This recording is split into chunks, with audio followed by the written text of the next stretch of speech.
मैं डॉक्टर रितेश कुमार पुनः एक नए डाटा के साथ उपस्थित हुआ हूं।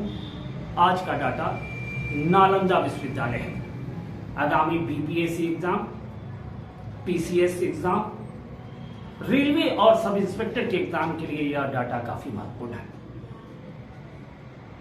नालंदा विश्वविद्यालय प्राचीन शिक्षा की गौरवशाली परंपरा को संपूर्ण विश्व में प्रकाशित करने का काम किया है।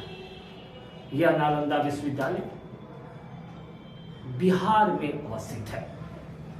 पटना से करीब 40 किलोमीटर दूर,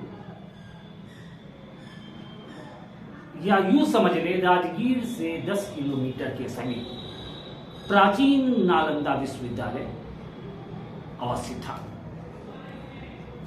यह नालंदा विश्वविद्यालय के संस्थापक कुमार गुप्त हुआ करते थे, लेकिन सामान्यतः नालंदा विश्वविद्यालय से संबंधित जो तथ्य की प्राप्ति होती है उसमें पुरातात्विक स्रोत का स्थान अत्यंत ही महत्वपूर्ण है। साथ ही साथ विदेशी यात्रियों के यात्रा वृत्तांत या विदेशी साहित्य हमें काफी मदद पहुंचाते हैं। नालंदा विश्वविद्यालय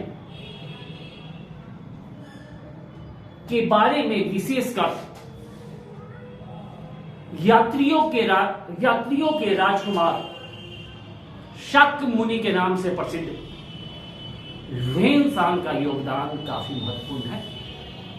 उनकी आत्मकथा से नालंदा विश्वविद्यालय के बारे में कई तथ्यों की जानकारी होती है।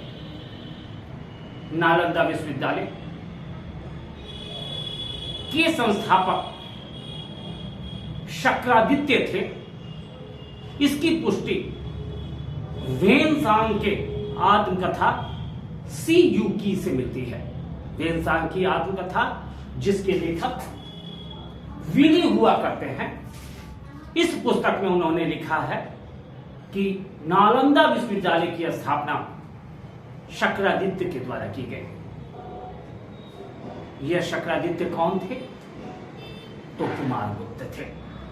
अर्थात कुमार गुप्त के द्वारा एक उपाधि धारण की गई, उस उपाधि को हम शक्रादित्य के नाम से जानते हैं।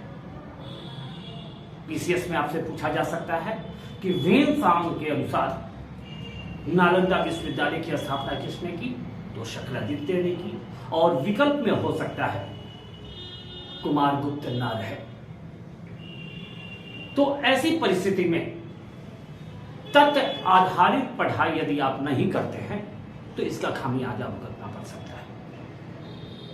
साथ ही साथ ऊंची दुकान फीकी पकवान वाले शिक्षक से बचे, वैसे शिक्षक से बचे जो बिना आधार का पढ़ाते हैं। ह्वेन-सांग के आत्मकथा सी युकी के लेखक कौन थे? तो विली थे, जिसमें यह बताया गया है कि नालंदा में एक बौद्ध विहार की स्थापना की गई, जिसकी स्थापना शक्रादित्य अर्थात कुमार गुप्त के द्वारा की गई। लेकिन इसी नालंदा में इस बौद्ध विहार के समीप कई विहारों की स्थापना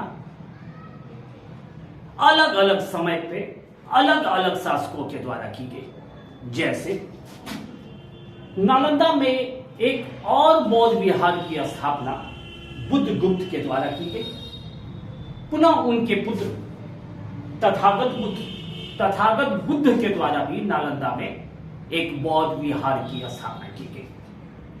इतना ही नहीं, उनके पुत्र बालादित्य गुप्त के द्वारा भी नालंदा में एक बौद्ध विहार की स्थापना की गई। और कालांतर में ध्यान देने की बात है, सभी शासक अलग अलग समय पर नालंदा में बौद्ध विहार की स्थापना की। इसी क्रम में ब्रज नामक शासक के द्वारा भी नालंदा में एक बौद्ध विहार की स्थापना की गई। लेकिन यहां पे यह प्रश्न उठता है, इन सभी बौद्ध विहारों के चारों तरफ बाउंड्री वॉल अर्थात चार दीवारी अर्थात कीले बंदी करने का श्रेय किसे दिया जाता है? तो महान शासक हर्षवर्धन को दिया जाता है। अर्थात हर्षवर्धन के द्वारा इन तमाम विहारों के चारों तरफ बाउंड्री वॉल देने का कार्य किया गया। इतना ही नहीं, हर्षवर्धन के द्वारा इसी प्रांगण में जहां तमाम बौद्ध विहार को स्थापित किया गया था, वहां पे एक और विहार की स्थापना हर्षवर्धन ने की, लेकिन यह विहार ईंटों से निर्मित न होकर तांबे से निर्मित था, अर्थात ताम्र विहार की स्थापना की गई। ध्यान देने की बात है, स्थानीय नालंदा विश्वविद्यालय को अंतरराष्ट्रीय पहचान देने का श्रेय किस शासक को दिया जाता है? तो हर्षवर्धन को दिया जाता है। हर्षवर्धन के द्वारा इसे अंतरराष्ट्रीय स्तर पर पहचान दी गई। साथ ही साथ इसे महान शिक्षा के केंद्र के रूप में स्थापित किया गया। आइए नालंदा विश्वविद्यालय की संरचना को समझें। नालंदा विश्वविद्यालय की संरचना आयताकार है। इसकी लंबाई लगभग 1 किलोमीटर है तथा चौड़ाई लगभग आधे किलोमीटर के आसपास है। नालंदा विश्वविद्यालय के निर्माण में ईंट के अलावा लाल पत्थर का प्रयोग बहुआयत रूप से किया गया है। अर्थात समस्त बौद्ध विहार के निर्माण में इन सामग्रियों का प्रयोग किया गया है। जब नालंदा विश्वविद्यालय के हम स्थापत्य को देखते हैं, अवशेष को देखते हैं, तो हम ये पाते हैं कि नालंदा विश्वविद्यालय के जो भवन थे वो एक मंजिले के अलावा मल्टी स्टोरी अर्थात बहुमंजिले भी हुआ करते थे। लगभग नालंदा विश्वविद्यालय में बड़े भवनों की संख्या कितनी थी? तो 8 थी। लेकिन क्लासेस अर्थात वर्गों के संचालन के लिए कक्षाओं की संख्या कितनी थी? तो 300 के आसपास थी। नालंदा विश्वविद्यालय अपने पुस्तकालय के लिए काफी ज्यादा प्रसिद्ध था। इसके पुस्तकालय 3 बड़े भवनों से निर्मित थे। नालंदा विश्वविद्यालय में पुस्तकालय को किस नाम से संबोधित किया जाता था? तो धर्मगज के नाम से संबोधित किया जाता था। लेकिन यह 3 भवनों के जो पुस्तकालय थे, इन पुस्तकालय के नाम अलग अलग हुआ करते थे। जैसे रत्न सागर, रत्न रंजक और रत्न दिग, ये 3 अंतरराष्ट्रीय स्तर के पुस्तकालय हुआ करते थे, जहां पे हस्तलिखित हजारों पांडुलिपियां अवस्थित रहती थी, वहां पे संरक्षित थी। आम छात्र किसी भी टॉपिक को बहुत इजी में लेते हैं, हरी मिक्स करी। यदि किसी छात्र से पूछा जाए कि नालंदा विश्वविद्यालय किस प्रकार के शिक्षा का केंद्र है, तो बड़ी खुशी से बोल सकते हैं कि बौद्ध शिक्षा का केंद्र है। लेकिन नालंदा विश्वविद्यालय बौद्ध शिक्षा के अलावा बौद्ध धर्म से संबंधित महायान शिक्षा, तंत्रवाद शिक्षा, चिकित्सा शिक्षा, वैदिक शिक्षा, ज्योतिष शिक्षा का प्रमुख केंद्र था। जैसे भारत का ही प्रमुख केंद्र नहीं था, देश विदेश के छात्र यहां अध्ययन करने के लिए आते थे। लेकिन अंतरराष्ट्रीय स्तर पर नालंदा विश्वविद्यालय की शिक्षा की सबसे बड़ी लोकप्रियता वहां का महायान फैकल्टी था, अर्थात बौद्ध शिक्षा था।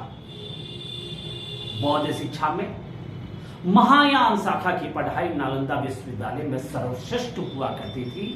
यही कारण है कि इतिहासकारों ने नालंदा विश्वविद्यालय को ऑक्सफोर्ड ऑफ महायान बौद्ध के नाम से संबोधित किया है। लेकिन ध्यान देने की बात है, इसके अतिरिक्त भी नालंदा विश्वविद्यालय अपने समय सभी प्रकार के शिक्षाओं का प्रमुख केंद्र हुआ करता था। अब प्रश्न ये उठता है कि इस नालंदा विश्वविद्यालय की कार्य प्रणाली कैसी थी, आखिर यह विशाल नालंदा विश्वविद्यालय का संचालन कैसे होता था। तो इसको समझने के लिए नालंदा विश्वविद्यालय के संचालन के लिए एक केंद्रीय परिषद हुआ करती थी, जिसे दो भागों में विभाजित किया गया था। एक भाग को इंटेलेक्चुअल काउंसिल अर्थात बौद्धिक परिषद तथा दूसरे भाग को एडमिनिस्ट्रेटिव काउंसिल अर्थात प्रशासनिक परिषद के नाम से जाना जाता है। लेकिन किसी भी प्राचीन विश्वविद्यालय को संचालन के लिए धन की आवश्यकता होती है, राजस्व की आवश्यकता होती है। फलतः नालंदा विश्वविद्यालय के संचालन के लिए भी राजस्व की आवश्यकता थी। फलतः इस विश्वविद्यालय के संचालन के लिए 100 गांव नालंदा विश्वविद्यालय को समर्पित किए गए थे। लेकिन यह 100 गांव किस शासक के द्वारा समर्पित किए गए थे, तो महान शासक हर्षवर्धन के द्वारा समर्पित किए गए थे। इतना ही नहीं, आसपास के अभिजात वर्ग के या यूं समझ ले धनवान व्यक्तियों का 200 लोगों का एक समूह हुआ करता था, जिसकी जिम्मेवारी यह थी कि इस विश्वविद्यालय को अनाज मुहैया कराए, खाने की सामग्री उपलब्ध कराए। अर्थात नालंदा विश्वविद्यालय के समीपवर्ती क्षेत्रों के लोग, संभ्रांत लोग, आर्थिक रूप से संपन्न 200 लोगों का एक समूह था, जो इस विश्वविद्यालय को भोजन से संबंधित आवश्यकताओं की पूर्ति करने का प्रयास करता था। बड़े एग्जाम में लगातार एक प्रश्न आता है, वर्तमान इंडोनेशिया लेकिन प्राचीन काल में अर्थात नालंदा विश्वविद्यालय के समय एक शासक हुआ करते थे, जिनका नाम बालपुत्र देव हुआ करता था, जो जावा सुमात्रा के शासक हुआ करते थे। वो भी बौद्ध धर्म से काफी ज्यादा आकर्षित थे। उनके द्वारा भी नालंदा में एक बौद्ध विहार की स्थापना की गई। कभी कभी परीक्षा में आपसे पूछा जाएगा कि प्रसिद्ध जावा के शासक बालपुत्र देव किसके मित्र थे, तो ये देवपाल के मित्र थे। देवपाल पर इन्होंने प्रेशर दिया कि आप भी इस विश्वविद्यालय को दान मुहैया कराएं। ऐसी परिस्थिति में बालपुत्र देव के कहने पर देवपाल के द्वारा, जो पाल वंश का शासक था, 5 गांव नालंदा विश्वविद्यालय को दान के रूप में समर्पित किया। अतः हम कह सकते हैं आसपास के क्षेत्र शासकों के संरक्षण, शासकों के द्वारा दिए गए दान के द्वारा इस विश्वविद्यालय का संचालन होता था। किसी भी अच्छे यूनिवर्सिटी या बड़े विश्वविद्यालय में पढ़ने की इच्छा सभी छात्रों को होती है, लेकिन वर्तमान परिप्रेक्ष्य की तरह अच्छे विश्वविद्यालय में पढ़ने के लिए प्रवेश परीक्षा देनी होती है। ठीक उसी प्रकार नालंदा विश्वविद्यालय में अध्ययन करने के लिए छात्रों को प्रवेश परीक्षा देनी होती थी। ऐसा माना जाता है नालंदा विश्वविद्यालय में परीक्षा छात्रों की संख्या कितनी थी, तो 10,000 थी, और फैकल्टी अर्थात सर्वश्रेष्ठ शिक्षक या शिक्षक गण की संख्या कितनी थी, तो 1510 हुआ करती थी। लेकिन कई पुस्तक ऐसे हैं जो ये बताते हैं कि शिक्षकों की संख्या लगभग 2000 हुआ करती थी। एक प्रश्न और है जो लगातार परीक्षा में आता है। ह्वेनसांग जब भारत की यात्रा कर रहा था, या यूं समझे ह्वेनसांग जब नालंदा विश्वविद्यालय का छात्र था, उस समय इस नालंदा विश्वविद्यालय के कुलपति कौन थे, तो शीलभद्र हुआ करते थे। इन्हें सर्वाधिक प्रसिद्ध कुलपति के रूप में जाना जाता है। लेकिन ह्वेनसांग के द्वारा इस नालंदा विश्वविद्यालय में लगभग कितने दिनों तक पढ़ाई की गई, तो लगभग 18 महीना तक ह्वेनसांग ने इस नालंदा विश्वविद्यालय में अध्ययन का काम किया। कभी कभी प्रश्न आएगा, प्रसिद्ध कुलपति शीलभद्र के गुरु कौन हुआ करते थे, तो धर्मपाल जो थे वो शीलभद्र के गुरु थे। इसके अतिरिक्त इस महान विश्वविद्यालय के कई कुलपति हुआ करते थे जिनकी प्रसिद्धि अंतरराष्ट्रीय स्तर पर है। इतिहास का शाश्वत नियम है, जिसका उदय होगा उसका पतन अवसंभावी है। जिस प्रकार सूर्य का उदय होता है उसका पतन निश्चित है, उसी तरह किसी वंश, समाज, वंश, शासक, सभ्यता का अंत होना अवश्यंभावी है। लेकिन पतन के सिर्फ एक कारण नहीं होते हैं। जब कई कारणें एक साथ समावेशित हो जाती है तो पतन काफी तेज गति से होने लगती है और पतन अवसंभावी हो जाती है। आम छात्र से पूछेंगे तो बख्तियार खिलजी का जिक्र करेगा, लेकिन इस नालंदा विश्वविद्यालय के पतन के पहले हमें यह समझना पड़ेगा कि इस नालंदा विश्वविद्यालय की स्थापना से विश्व स्तर पर भारत को क्या फायदा हुआ या भारत को क्या लाभ हुआ। तो यहां से जो छात्र पढ़कर जाते थे, जो एजुकेशन लेके जाते थे, वो अपने देश में भारतीय विचारधारा को प्रसारित करने का काम करते थे। साथ ही साथ भारतीय संस्कृति, जो अमिट संस्कृति है, उसका फैलाव अंतर्राष्ट्रीय स्तर पर देश विदेश में होने लगा। इतना ही नहीं, भारत के संबंध कई देशों के साथ काफी अच्छे होने लगे। छात्र जब यहां से पढ़कर जाते थे तो उन देशों के साथ, विशेषकर सुदूर एशिया के देश, दक्षिण पूर्व एशिया के देश जैसे कई देश है, वहां से भारत के संबंध कैसे होने लगे, काफी अच्छे होने लगे। पतन के कई कारण हैं, उसमें से एक कारण बख्तियार खिलजी है। जब कई कारणों का समावेश हो जाता है तो पतन काफी तेज गति से होती है। ठीक उसी प्रकार बख्तियार खिलजी, जो मोहम्मद गोरी का सेनापति या प्रतिनिधि समझ ले हुआ करता था, उसने 1193 ईस्वी में नालंदा विश्वविद्यालय पर भीषण आक्रमण कर दिया। ऐसा माना जाता है इस आक्रमण के कारण लाखों ग्रंथें 2 वर्षों तक जलती लगी, उसकी धुआं 2 वर्षों तक दिखाई दी। यह आक्रमण के पीछे बख्तियार खिलजी की इस्लामी श्रेष्ठता की भी भावना थी। साथ ही साथ नालंदा विश्वविद्यालय के पतन के और भी कई कारण हैं।